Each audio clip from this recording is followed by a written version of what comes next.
Mesdames, Messieurs, bonjour. Bienvenue dans ce nouveau numéro de votre émission Du désert à l'oasis. Nous sommes avec vous en train de parler du travail. Le travail anoblit l'homme. Le travail procure l'abondance. Le travail est une nécessité parce que notre exemple parfait qui est Christ a lui-même travaillé. Et dernièrement, nous avons parlé avec vous de la préparation pour ce travail. Pour le simple fait que la bonne préparation, la bonne formation précède l'opportunité. Et cette préparation se fait au niveau personnel, au travers de notre caractère, de notre attitude, ou encore au niveau professionnel, de manière formelle, tout comme de manière informelle. Et nous tenons à expliciter, à spécifier ici que le travail à ce niveau dont nous parlons, il s'agit de l'emploi. L'emploi qui se cherche ou l'emploi que l'on offre. Et nous disons que pour obtenir cet emploi qui se cherche, il faut tenir compte de 3 éléments. Le premier élément, c'est la visibilité, se rendre visible sur le marché, se vendre soi-même, exprimer ce que l'on est, ce que l'on vaut, ce que l'on peut apporter. Mais aussi, il y a le deuxième élément qui est le réseautage, nous l'avons expliqué. Et le troisième élément, il s'agit des candidatures spontanées. Parce que pour nous, nous ne pouvons pas rester chez soi à la maison, attendre que le travail nous tombe du ciel. Mais l'emploi, nous devons le chercher. Alors, après avoir préparé cet emploi et après l'avoir obtenu, nous parlons aujourd'hui de la gestion et la protection du travail. Je suis avec l'évangéliste Léonard Kiswangi. Évangéliste, bonjour. Madame Jemima, bonjour. Contente de vous recevoir encore sur ce plateau pour continuer à parler du travail, de son importance, mais aussi de ce que l'on doit faire pour le garder, pour bien le conserver, pour l'entretenir, bien sûr. Alors, quels conseils pouvez-vous donner pour bien gérer son travail? Formidable. N'oubliez pas que nous continuons notre parcours, la transformation à l'image de Christ. N'oubliez pas que nous sommes dans ces piliers, l'aide et l'assistance. On peut recevoir un poisson, on le mange, et puis après on a toujours faim. Mais on peut apprendre à pêcher, et on peut avoir les poissons tout le temps. C'est par le travail qu'on peut avoir les poissons tout le temps et l'avoir à la portée. Quel conseil donner lorsque quelqu'un s'est battu dans les études ou s'est battu à se préparer d'une manière informelle en voyant les gens qui font un travail et enthousiasmé pour le faire, on l'a que faire? Quelques conseils. D'abord pour ceux, parce que tout à l'heure, là, Madame Jemima, vous avez dit que le travail, on le trouve comme l'emploi offert et on le trouve comme l'emploi qu'on a cherché. Et donc, il y a d'un côté l'employé et de l'autre côté l'employeur ou les employés. Donc, nous allons parler de ces deux, pour ces deux cadres. Parlons d'abord pour les employés. Premier conseil. Je pense qu'il y a quelques éléments à observer lorsqu'on a obtenu un travail. Parce que plusieurs ignorent et ils croient que parce que le travail là, je l'ai obtenu dans les bureaux de mon oncle, dans les bureaux, et de toutes les façons, non. Le travail, nécessite, en tant qu'employé, que vous ayez à maintenir l'obéissance. 2, que vous soyez soumis. 3, que vous ayez du respect. 4, que vous ayez la fidélité et la loyauté. 5, que vous ayez l'intégrité du cœur.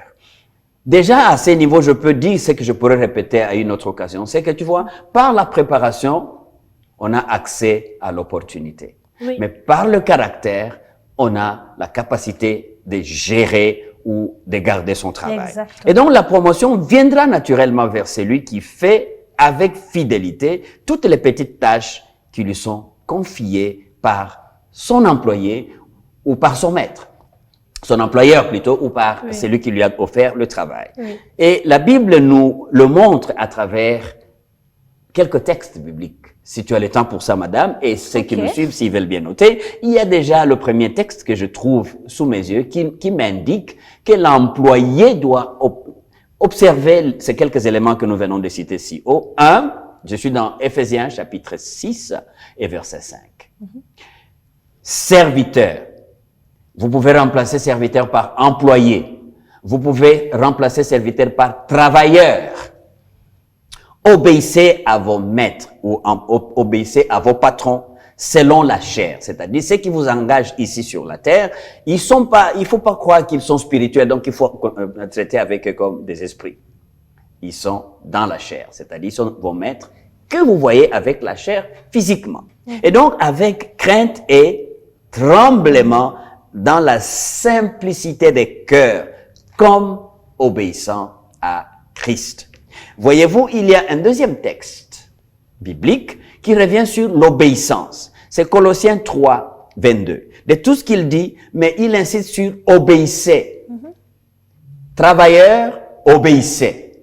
Et il ajoute un deuxième élément avec simplicité des cœurs dans la crainte du Seigneur.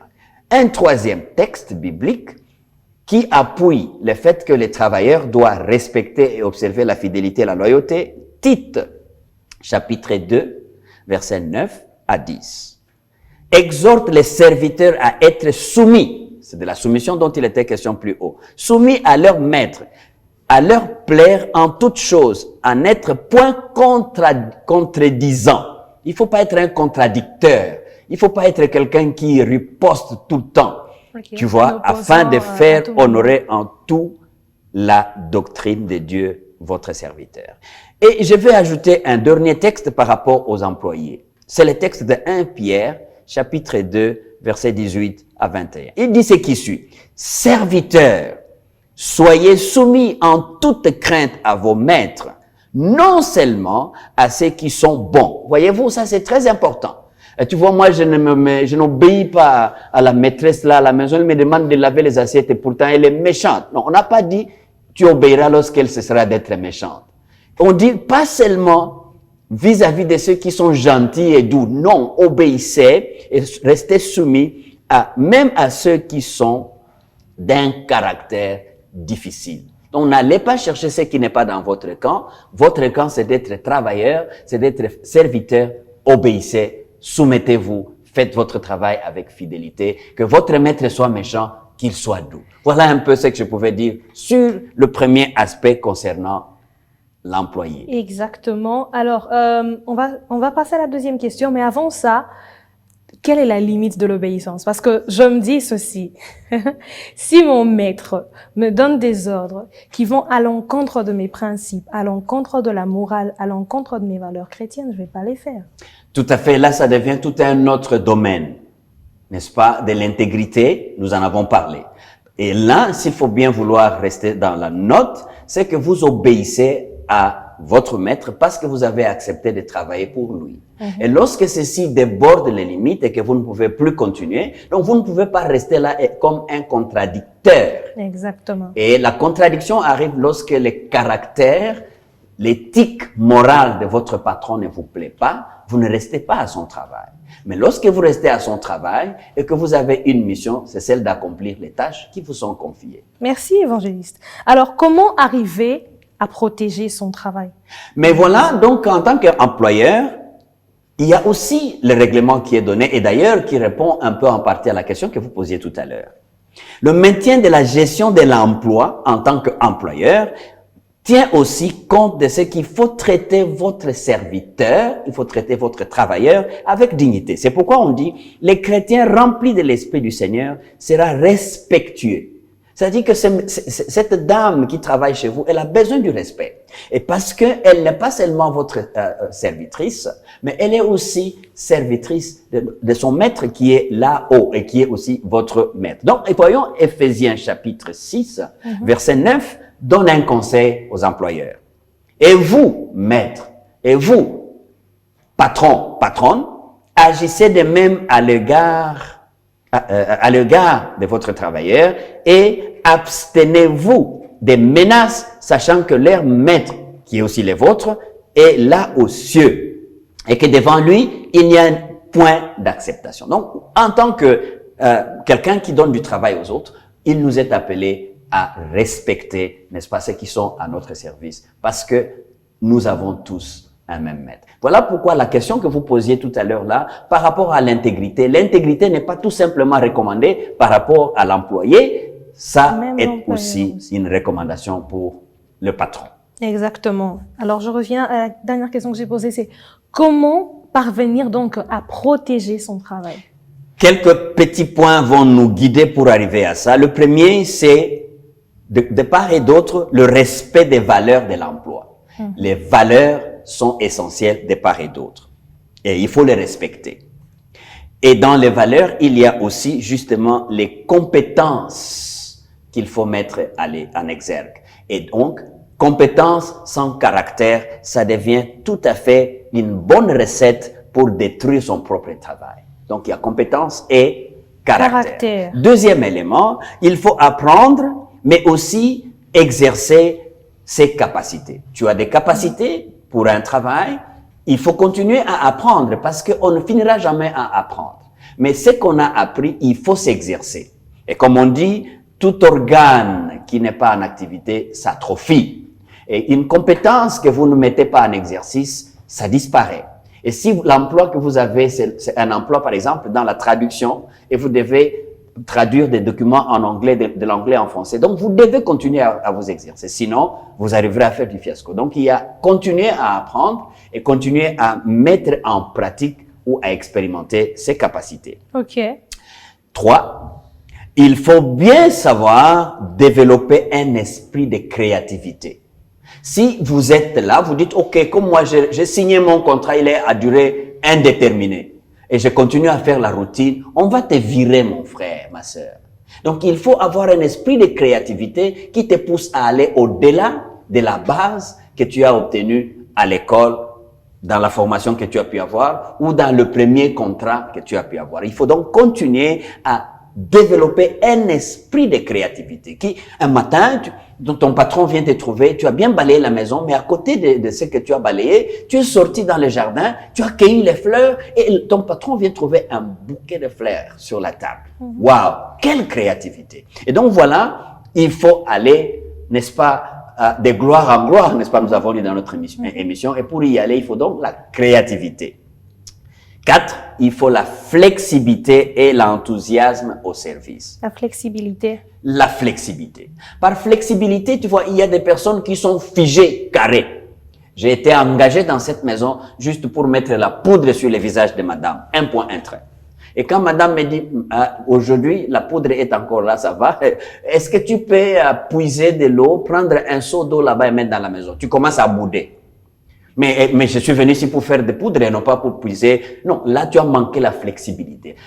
En d'autres termes, savoir naviguer entre sa profession de base, disons sa tâche de base, et être ouvert ou ouverte à voir quelle autre tâche on peut faire. Parce que c'est faisant, tu apprends une dimension qui peut t'amener. Un acteur de théâtre me faisait rire. Il y a quelqu'un qu'on a engagé comme cuisinier, et puis alors un jour, il voit que quelqu'un d'autre a été appelé pour balayer. Il s'est mis à pleurer. On lui dit, mais pourquoi tu pleures? Mais dans cette maison, c'est moi qui suis les domestiques, je suis le boy. Et en tant que boy, je dois préparer les choses de mon patron et je dois aussi nettoyer la cour. Comment on a engagé quelqu'un qui va balayer la cour? Tu vois, il y a la flexibilité entre préparer dans la cuisine et nettoyer la cour. Et cette flexibilité peut te donner même la confiance et l'attrait et enfin les faveurs de ton patron qui te donnerait mieux que ce que tu pouvais avoir. Ça, c'est la flexibilité. L'enthousiasme. Tu vois, il y a des gens qui sont au travail, ils sont boudeurs. Vous lui demandez de faire ceci. Si vous ne l'avez pas regardé, vous pensez qu'il fait tout avec joie et à cœur joie. Mais il suffit seulement qu'un jour tu le surprends. Tu lui dis, maman, tu peux me donner cette affaire? Oui, patron. Mais dès qu'il tourne la tête, il te dévisage et il est en train de murmurer. Murmure. En d'autres termes, quand tu fais ton travail avec murmure, tu crées un mur devant toi et la bénédiction ne peut pas venir dans ton travail. Donc, il faut avoir de l'enthousiasme. Et j'aime bien quand tu entres dans une maison, tu trouves une dame. Aujourd'hui, peut-être que j'ai plusieurs fois parlé de dames qui travaillent dans la maison de quelqu'un comme servante. Elle est là, pendant qu'elle balaye, elle a son chant. Elle loue le Seigneur. Et elle a donc un cœur qui amène la bonne ambiance autour d'elle d'abord et autour de son travail. Et tout patron aimerait bien avoir un travailleur, même s'il n'est pas le plus excellent, mais qui a un cœur plein d'enthousiasme et qui fait tout avec joie et avec bonheur. Ça mène de l'entrain dans la maison. 5, enfin, il faut se remettre en cause et mettre à l'écoute des critiques. Très, très important. Il faut jamais croire, et il y a des personnes qui disent, eh, moi ici dans la maison, tout le monde sait que je suis l'excellent, c'est moi qui fais toutes choses. Non. Il faut, quand on a été félicité pour avoir fait bien son travail, une fois, deux fois, trois fois, à la quatrième fois, il faut quand même voir, qu'est-ce que je fais qui pouvait être amélioré? Parce que lorsqu'on est satisfait toujours de ce qu'on fait de la même manière, on risque d'être sur les plateaux et on croit qu'on est, les plateaux, ça veut dire, on risque d'être comme arrivé à un niveau standard et on croit qu'on a fait du bien alors qu'on est en train de régresser. Donc, il faut arriver à se poser la question, qu'est-ce que je devais faire qui soit mieux? Et pourquoi l'autre jour, madame m'a reproché telle façon? Et donc, quand on se met en question, on se pose des questions si oui ou non on fait bien. Ça nous permet d'écouter des critiques qui nous amènent à améliorer notre travail. Voilà un peu ce que je pouvais partager avec vous, chers téléspectateurs. Et Madame Jemima, à ta réponse. Oui, je suis la première à bénéficier de ces enseignements. Ben voilà. Il faut commencer par moi. Alors, vous avez parlé d'enthousiasme. Il peut y arriver qu'il y ait une situation dans ce travail qui brise en fait tout ce qu'on avait comme enthousiasme, tout ce qu'on avait comme joie de travailler. Alors, quand il n'y a plus cet enthousiasme, que faire? Mais bien entendu, parce que cet élément, ce principe de savoir se mettre en question, n'est-ce pas, se remettre en question et savoir écouter des critiques, parce que toute critique ne vient pas justement pour baisser, disons, pour adoucir votre cœur, mais il y a des critiques qui pourront être tout à fait négatives, parce que la critique, déjà, elle est critique, ça vous choque les cœurs, mais l'enthousiasme, il faut maintenir tant que cela va de votre intérêt pour l'amélioration de votre travail. Parce que si jamais personne ne vous a critiqué, c'est que vous êtes sur une pente dangereuse, vous allez régresser. Mais chaque critique que vous recevez, ça peut perdre votre enthousiasme pour un temps, mais si vous aimez votre travail, vous allez comprendre que ça, c'est pour votre bonheur. C'est pourquoi quelqu'un dit dans la Bible, donne des conseils à un sage, il va t'aimer parce que ça va améliorer son travail. Donne des conseils à un insensé, c'est-à-dire quelqu'un qui n'est pas intelligent, tu lui donnes un conseil, il te critique, il te bafoue et il te met de côté. Donc, c'est très important de comprendre que l'enthousiasme, et comme nous l'avons vu, n'est-ce pas, au début de cette émission, garder l'enthousiasme devant l'échec, c'est le succès. Okay. Sortir avec gaieté de joie devant des critiques qui ont perdu ton enthousiasme pour un temps et le récupérer, ça c'est la grandeur. Et de ça que nous voulons pouvoir pour des personnes qui veulent bien aimer leur travail et le faire avec excellence et partir à cause de leur habileté, travailler dans la cour des grands, il faut travailler avec une flexibilité qui fera que j'allais perdre mon enthousiasme, mais je me rends flexible, j'écoute les critiques et j'évolue. Ok, merci à vous évangélistes.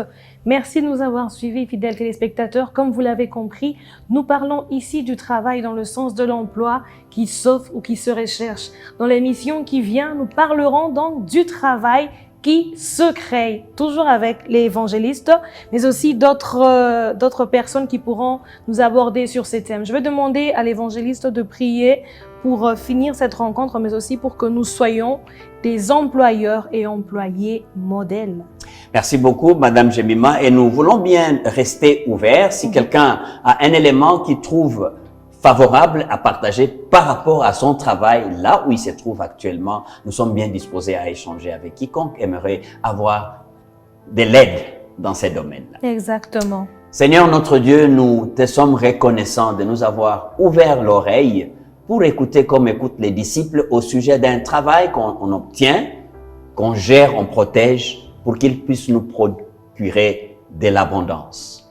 Merci de ce que tu touches les cœurs de quelqu'un aujourd'hui, dont le paradigme par rapport à l'emploi va changer, dont l'attitude va être touchée par toi. Nous voulons avoir une bonne attitude et de l'enthousiasme pour faire notre travail comme travaillant pour le Seigneur. Que ceci soit pour ta gloire, au nom de Jésus. Amen. Amen, amen. Merci évangéliste. Merci à vous de nous avoir suivis. En cas de questions, commentaires, n'hésitez pas à écrire sur le numéro qui s'affiche au bas de l'écran ou encore de nous appeler. Suivez-nous aussi sur notre chaîne YouTube African Entreprise RDC. Bonne suite de programme sur Beyond Télévision et que notre Dieu vous bénisse tous.